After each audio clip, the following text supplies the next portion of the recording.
Our friend Dixie has said in the chat, congratulations on making it here. We have some new Zoom protocols this morning, but you made it past all those gates and you are here with us, and we are so glad to welcome you this morning to the Unitarian Universalist Congregation of Erie. I am Reverend Kristina Church, and it's my great pleasure and privilege to serve this wonderful community. Just type it in. And if you could mute yourself when you are not speaking in the service, it would be a wonderful help, as we need to limit the background noise. But for now, you can do just the opposite, because it's a delightful tradition of this congregation to call one another into a time of mindfulness with a bell, with a joyful noise that calls the faithful into the Sunday service. So join us with a bell or a noisemaker. No. Welcome.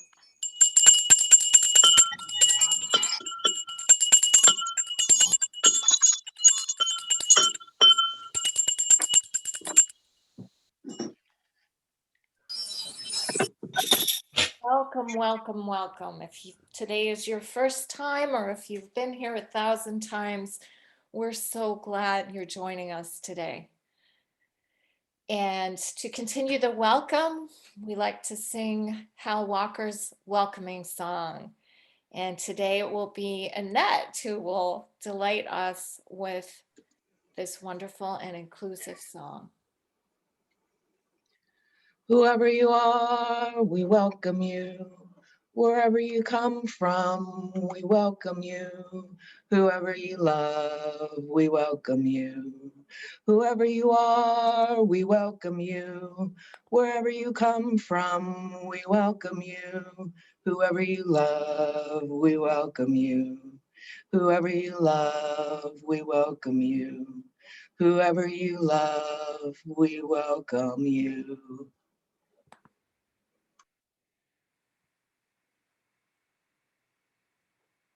Thank you, Annette. We welcome you. We're glad you're here for this time when we're considering, in the month of February, the gifts of imperfection. And our opening words this morning are from activist, organizer, writer, and Sikh American Valerie Carr. The opposite of love is not rage. The opposite of love is indifference. Love engages all of our emotions. Joy is the gift of love. Grief is the price of love. Anger is the force that protects that which is loved. We cannot access the depth of loving ourselves or others without our rage. So after hearing those words, as we join this morning in a time of worship, I invite you to bring all of yourself, all of your imperfect self, and all of your emotions that are still in process, your love, your rage, your joy, your grief, and yes, your fear and confusion too, to this time that we share together.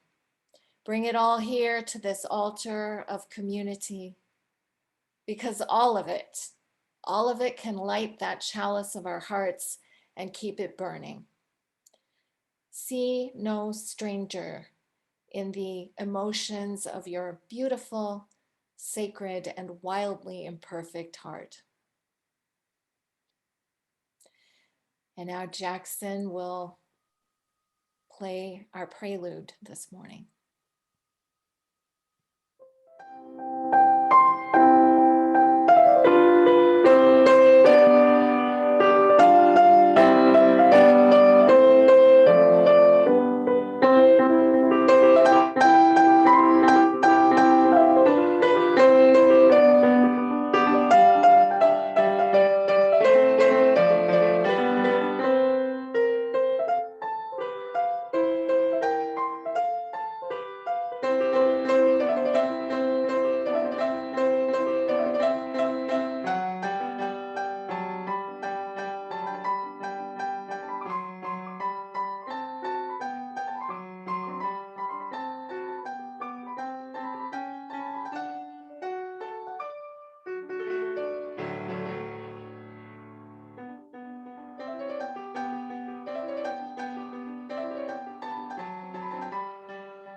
Thank you, Jackson.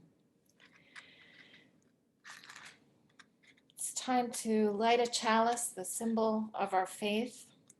If you have a candle or a chalice at home with you, I invite you to light one as well. And you are welcome to say these words along with me as you do so. We light our chalice this morning, grateful for the love that we experience in this beloved community. May the flame light the way for all who seek such abundance.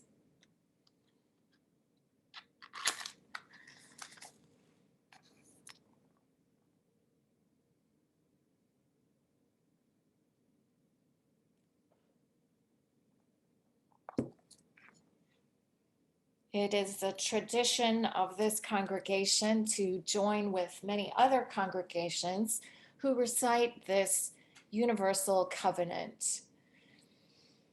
And I wonder if there's anyone out there who would like to lead us in the covenant this morning. Judy will do it. Thank you, Regis. We are Unitarian Universalists, a people of open minds, loving hearts, welcoming hands.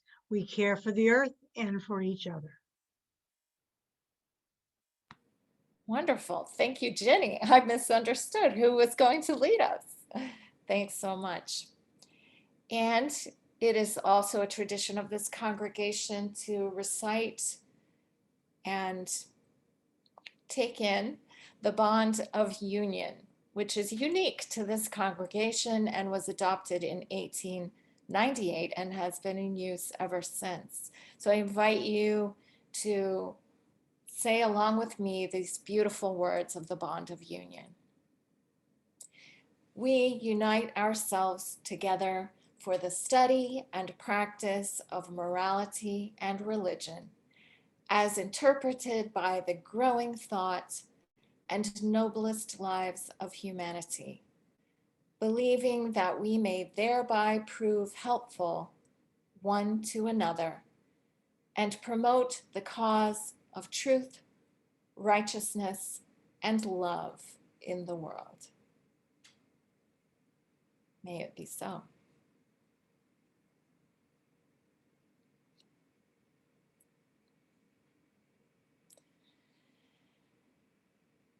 Actually, it is time for the Time for All Ages. And this morning I want to share with you a story of someone in our own movement who exemplified the kind of revolutionary love and courage that we're going to be talking about today. Her name is Reverend Hope Johnson, and I tried to find a picture of her that we had permission to show in the worship service, but I wasn't able to make sure that we had that permission, so I will just have to tell you about her.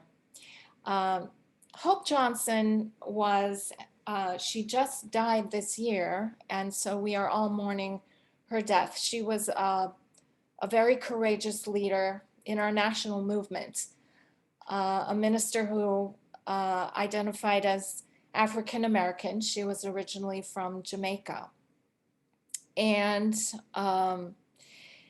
something very important happened in 1993 at one of our national gatherings, the General Assembly of 1993. It was in Charleston, South Carolina. And during that time, the organizers were planning on having a social event, and they were going to dedicate it to Thomas Jefferson, who was an admired founding father and sort of at times in his life showed interest in Unitarianism, though he never became a Unitarian. And to honor Thomas Jefferson, these folks were planning the Jefferson Ball.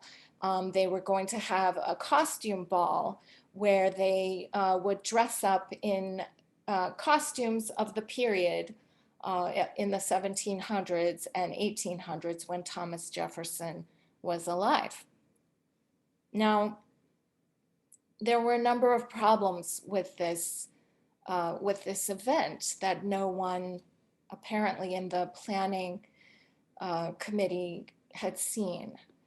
And Reverend Hope had the courage to stand up at GA, thousands and thousands of UUs from all over the country, and say that there was a problem with this event, which was that if people were going to be dressing up in costumes of the time, then what were Black UUs and UUs of color supposed to wear?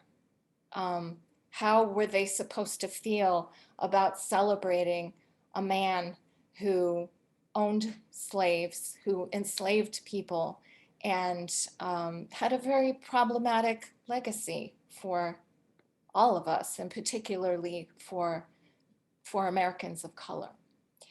And so Reverend Hope Johnson had the courage to speak truth to power, speak truth to our movement, to demand a more just way, a more inclusive way of doing Unitarian Universalism. This was a kind of love and courage that envisioned a better way. But another very important thing about Reverend Hope is that she did not leave Unitarian Universalism. She stayed to try and make it better. She continued to love our imperfect movement. She continued to bring critiques that would help Unitarian Universalism become better in her gentle and courageous way. And when she used to talk about that moment in her life, she talked about how her legs felt like they were jelly because it was so scary to stand up in front of everyone and talk about that. And she talked about how her voice shook, but she still had the courage to continue. So I want to challenge all of us. I want to challenge all of us to have that courage to speak our truth, even if our voice shakes, even if our legs feel like jelly. And maybe when we do so, we can remember Reverend Hope. We can know that she's standing behind us. She's encouraging us. She's spurring us on to work for love and justice, even in this imperfect movement that we call Unitarian Universalism. May we all have that kind of courage. May we all have that kind of love.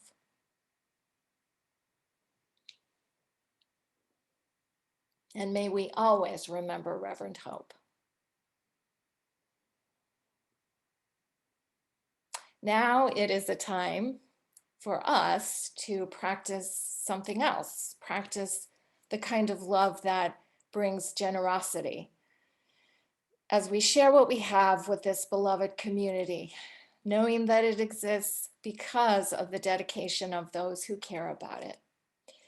As Jackson plays a wonderful piece by Ruben Gonzalez, you may make a practice of generosity by mailing a check that's payable to UUCE and sent to the address on your screen, or you can go to uuerie.org and donate online. Thanks to all who give. And if this is towards your pledge, do let us know either in the comments section online or the memorandum section on your check. Thank you.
Thank you, Jackson. And I just wanted to share something that I just learned, which is that Congojas, the name of the piece, means lamentation or mourning. So um,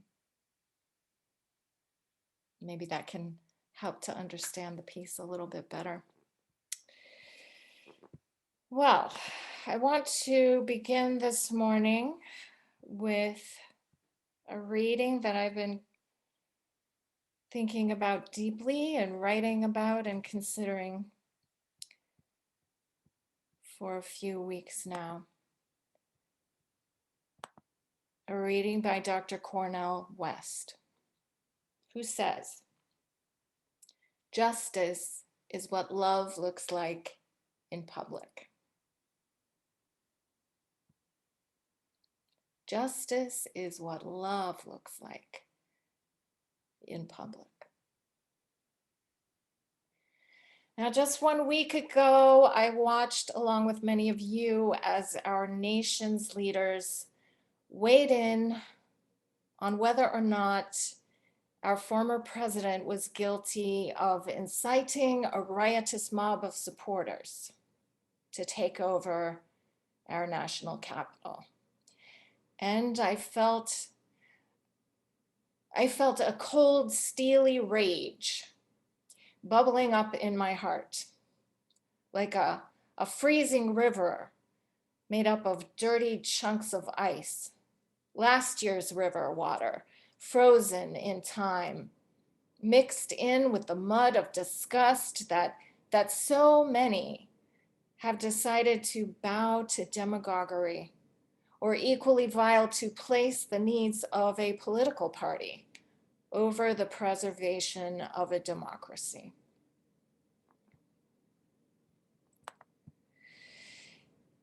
But there was another scene from the Capitol that I also watched that day. One that took place not that far from the impeachment proceedings, but it was a world away in emotional valence. You see, I watched our new president and his wife taking their 2 dogs out for a morning walk. Behind them were giant candy-colored hearts with encouraging messages on them, messages about appreciation and care for one another. And as they spoke with reporters that morning, as the president even offered his cup of coffee, his undrunk cup of coffee, to a reporter who was feeling cold, the tears began to well up in my eyes. These acts of gentleness and courtesy and kindness, they touched my heart and they melted that river of ice. I took a deep breath and I drank in the sweetness of that moment, a moment maybe between strangers, but it was a moment of kindness and gentleness and even love. And I could feel the blood beginning to flow again in my heart in a way that it had not in a long time. Now, the past few weeks have shown me, and maybe shown you too, just how tenuous these walls are that we construct between out there and in here. And one of the things I've begun to learn is just how much I care and just how much I even love this beautiful and imperfect democracy that we live in. Maybe without knowing, I have already given my heart to it, and maybe you have too. Maybe America, the big, imperfect, messy, sprawling project of this nation, has been one of our great loves, one of the loves of our lives all along.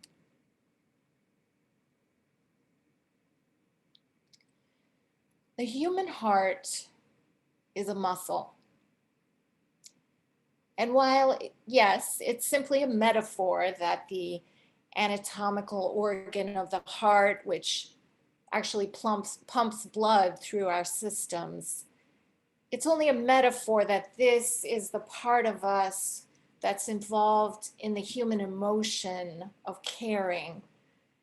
But cultures all over the world have seen the heart as the core, the cœur in French, of a person's being. The center of the chest is seen as the place from which love comes, from which love emanates from us. So if the heart is a muscle and if love is an action, then we really need to work it out. We need to condition it. And we all know, some of us through failed experience, myself included, that working out occasionally or a few times a year or even once a month, that's just not going to get us the results that we're looking for. No, to condition our hearts, we need more of a program, something we can do with intention, something we can stick with. We need action, we need dedication, and we need 365 days of love. And I'd like to stop here and sing a little bit, as I like to do during these online services, to give us all a little bit of a break. And we're going to sing Love Will Guide Us, a favorite hymn, and Jackson will sing. We'll all have to be muted, but we can sing along with him in whatever way we choose.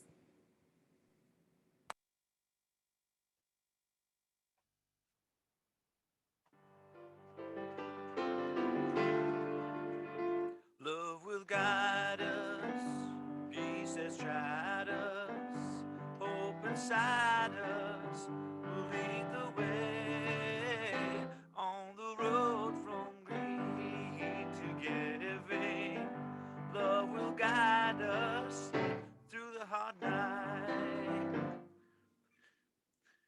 If you cannot sing like angels, if you cannot speak before the thousands, you can love from deep within you. You can change the world with your love. Love will guide us, peace has tried us, hope inside us will lead the way on the road from greed to giving. Love will guide us through the hard night.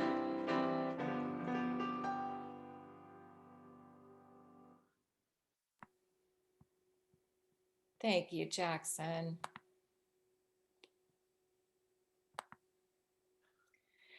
Now, as Unitarian Universalists, we are heir to a beautiful and powerful theology on our Universalist side. You see, the Universalists of the 18th and 19th centuries proclaimed that powerful and radical message that all are loved, all are saved by a God whose powerful, omnipotent love would never consign anyone to eternal punishment in hell.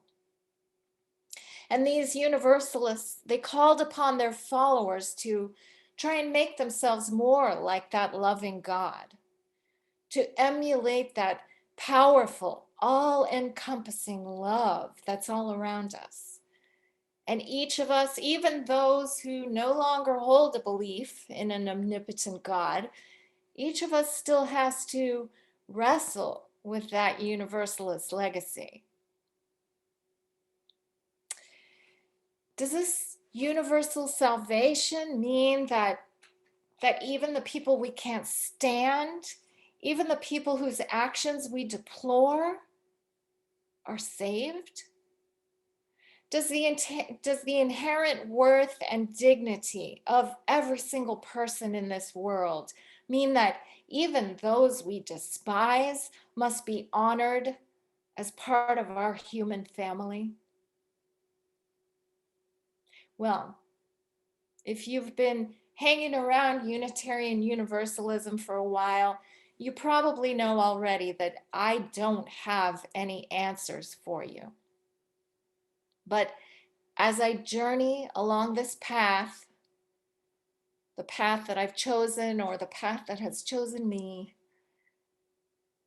I've become clearer about one thing. Matters of faith depend more upon what we do than on what we think. Deciding what we believe in is a fabulous thing to do and an interesting exercise. But unless we act on those beliefs, well, they're simply a set of essays that we've written in our minds.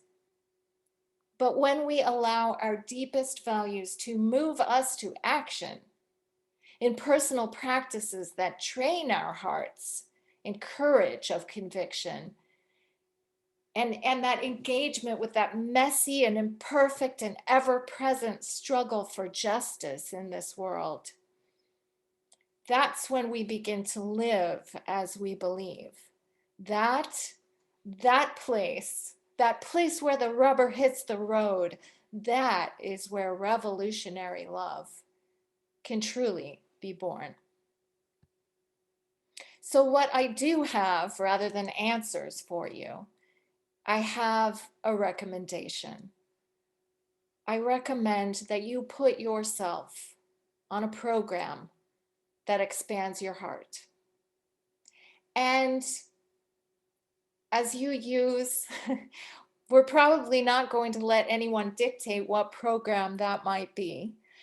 And I'm happy to say it almost doesn't matter which program you choose to follow.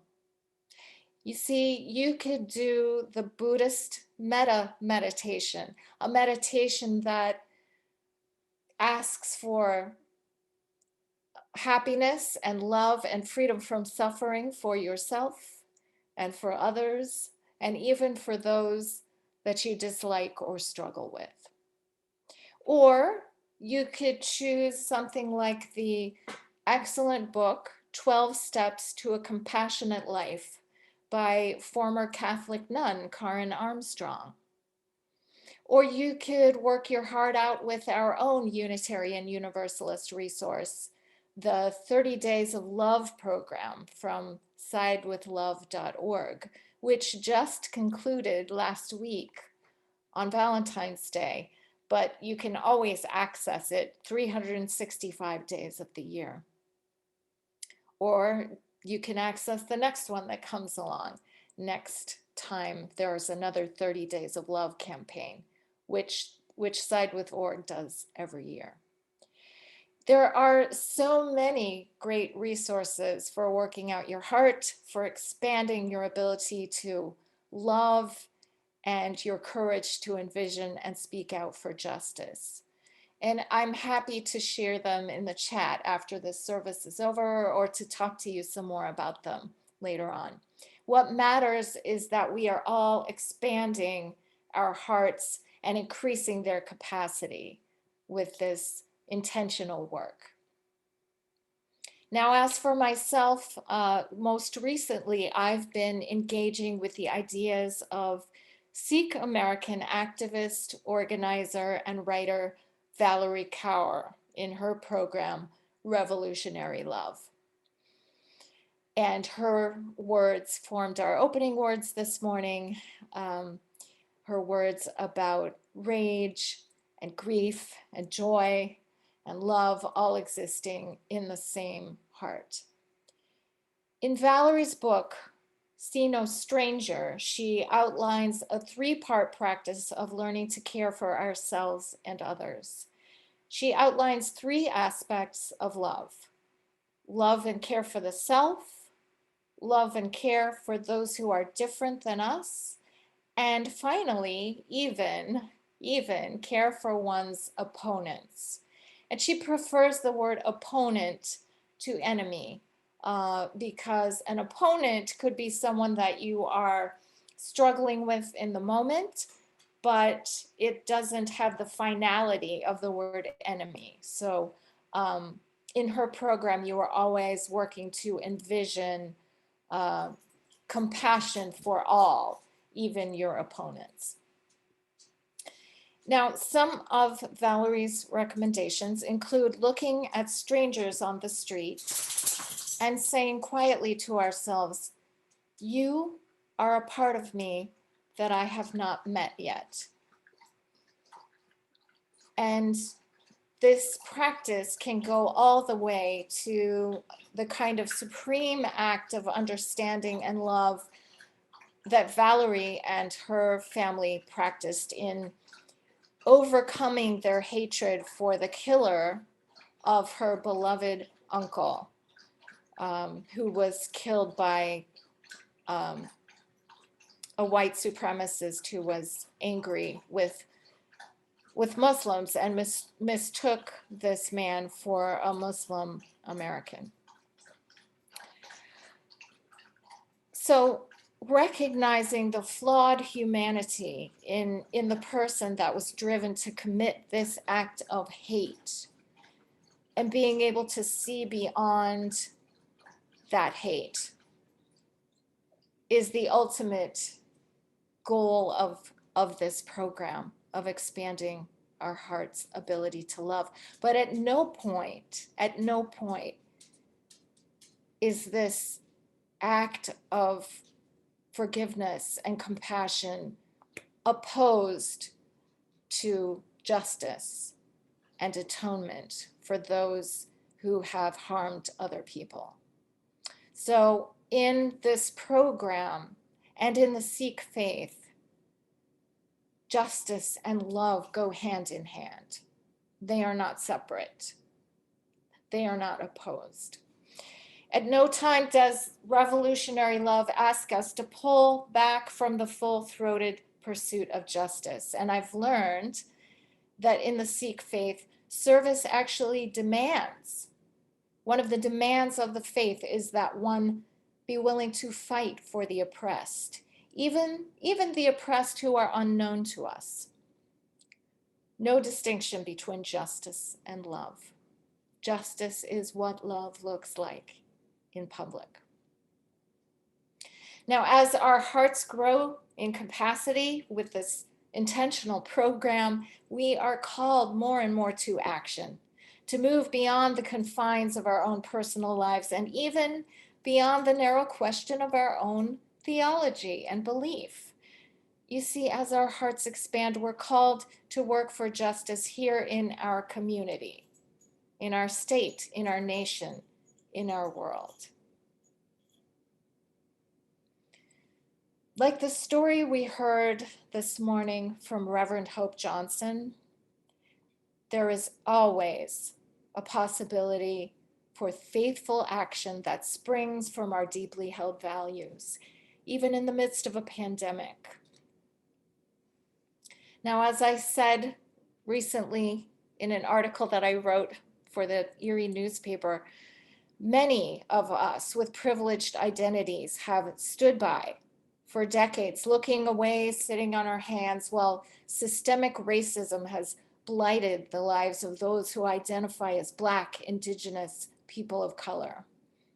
And as our hearts grow in capacity, we must be called to undo and repair that legacy. We must struggle and labor, even in our imperfect way, to bring about the vision of beloved community. We must also be willing to fight to preserve our democracy for all. Now, I'll admit that I'm still working on my heart. I'm still working to see the vulnerable humanity in a Donald Trump. I'm still working to have compassion for a Mitch McConnell. I'm still working on seeing no stranger in the people I pass on the street, and even more so, the people that I see on the news.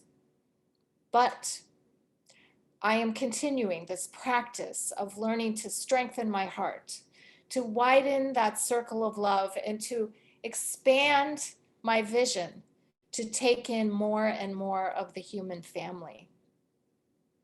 I don't know where this practice is going to take me, but I have faith that there is value in the doing. So my hope for us today is that our hearts expand to take in the entire imperfect world in a faithful embrace. Because every member of our human family deserves a world in which all of us can thrive. This is what love looks like in public.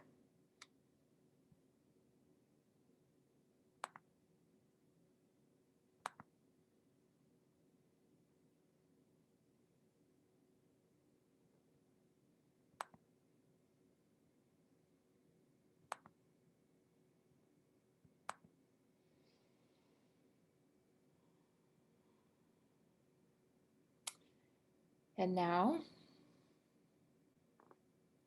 it's a time to open our hearts and share all of those things that we bring to the altar of this community. You are welcome to share your joys and concerns in the chat box, a few adjectives about how you're feeling as we bear witness to what is on our hearts this morning.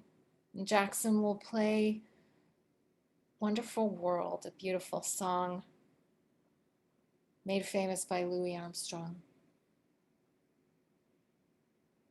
This will be followed by a moment of silence, and then I will summarize what we experienced in the chat box and what we're experiencing in this community.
Thanks to all who shared what is on your heart. As you do so, you weave each thread in the fabric of this beloved community. I saw messages today in the chat, messages of sadness, missing loved ones who are far away or loved ones who have passed recently, messages of struggle with the news and the things that are happening in our world, struggle to understand, struggle to love and care. I saw messages of gratitude for this community, particularly for Annette's lovely singing this morning, for this being a place where we can bring our joys and sorrows, and joy at the sunshine, at upcoming events that are looked forward to, and at the coming of spring, which is coming, though not as quickly as some of us would wish. For all of these joys and all of these concerns and all of those that were too tender to share publicly this morning, we hear you, we are with you, we bring love.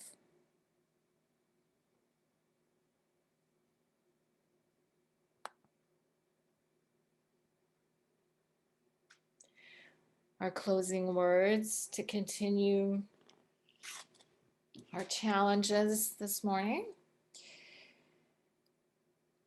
are from Valerie Carr, the Sikh American activist that I shared some information about today, and her Revolutionary Love Project, who challenges us to think of love and justice and struggle as an act of labor to bring something into the world. Love is more than a rush of feeling that happens to us if we're lucky. Love is sweet labor, fierce, bloody, and imperfect, but life-giving. It's a choice that we make over and over again. Revolutionary love is the choice to enter into labor for others who do not look like us, for our opponents who hurt us, and for ourselves. In this era of enormous rage, when the fires burn all around us, I believe that revolutionary love is the call of our times. May we answer that call.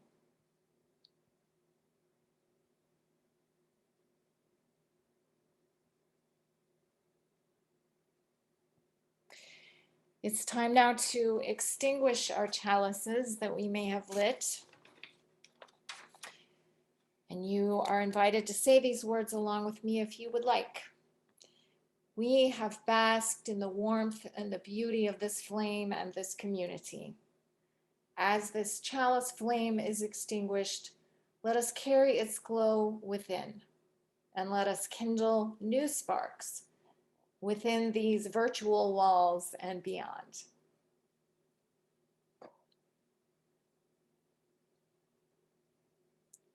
Now Jackson will provide us with some crystal silence as we end our service. Just wanted to mention that I wanted to play a Chick Corea tune this morning. It's my favorite Chick Corea tune, actually, because of his passing. I think it was Tuesday, the week before last. So, but as a kind of a, an homage to. Hey, excuse me, Jackson, you're not very loud. Can you maybe turn up your gain or a little bit? Is this better? Is that A better? little bit better. Test 1, 2. Is that That's better? good, yes. Okay. Is my piano loud enough? It wasn't very loud. Okay, I'm gonna turn it way up now. It should All right. even it out. Okay, so I just wanted to tell you that I picked this piece for Chick Corea because he recently passed away. I think it was almost 2 weeks ago, and this is my favorite Chick Corea piece.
So beautiful. Thank you, Jackson. And I'm glad that we got to hear it. I'm glad it was a little bit louder so we can really hear it. Thank you. So, do we have any announcements? I didn't see any in the chat. Does anyone have any announcements before we